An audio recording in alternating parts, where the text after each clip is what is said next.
Eksodus, hoofstuk 20. God het toe die volgende gesê: Ek, die Here, is jou God. Ek het jou uit die plek van slawediens uit Egipte uitgelei. Buiten my mag jy geen ander gode aanbid nie.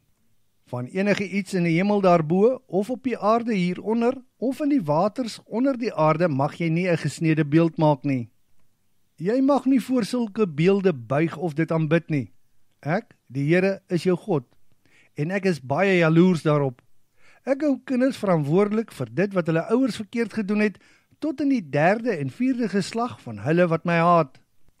Maar ek betoon my liefde aan die duisende wat my werklik lief het en my gebooie gehoorsaam. Moenie die naam van die Here jou God onnodig gebruik nie. Die Here sal iemand wat sy naam onnodig gebruik beslis straf. Jy moet beslis die Sabbat hou en dit as heilig beskou. Vir 6 dae in die week moet jy werk en al jou pligte nakom, maar die 7de dag moet jy afsonder vir die Here jou God. Dan mag nie jy of jou seun of jou dogter of jou slaaf of jou slavin of jou diere of selfs die vreemdeling wat by jou woon enige werk verrig nie.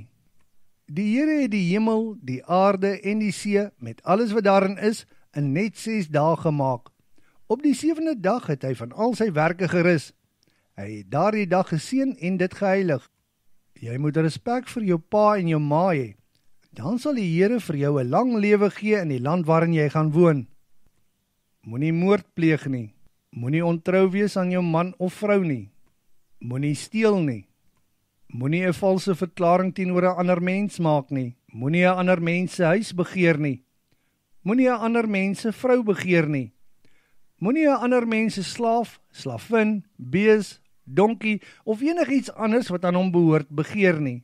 Die hele volk het die weerlig gesien en die donderslag gehoor.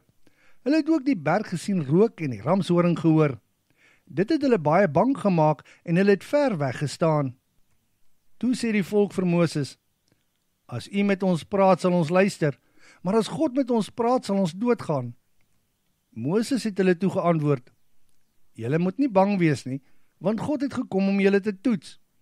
As respek vir hom deel van julle lewens sal wees, sal julle nie sondig nie. Die volk het eenkant bly staan terwyl Moses nader gegaan het aan die donker digte wolk waar God was. En die Here het vir Moses gesê: Jy moet vir die Israeliete sê: Met julle eie ore het julle gehoor hoe ek vanuit die hemel met julle praat. Moenie vir julle goue en silwer gode maak nie. Julle mag slegs my vereer. Jy moet jou brandoffers en dankoffers, jou beeste en kleinvee offer op 'n altaar wat van grond gemaak is. Op die plekke wat ek uitkies om my naam daar te laat vereer, sal ek kom om jou te seën. As jy vir my 'n altaar met klip bou, mag jy nie gekapte klip daarvoor gebruik nie, want die oomblik dat jy gereedskap daarvoor gebruik, ontheilig jy dit. Daar mag ook nie trappe wees waarmee jy opklim na my altaar nie, want dan kan iemand onder jou klere inkyk.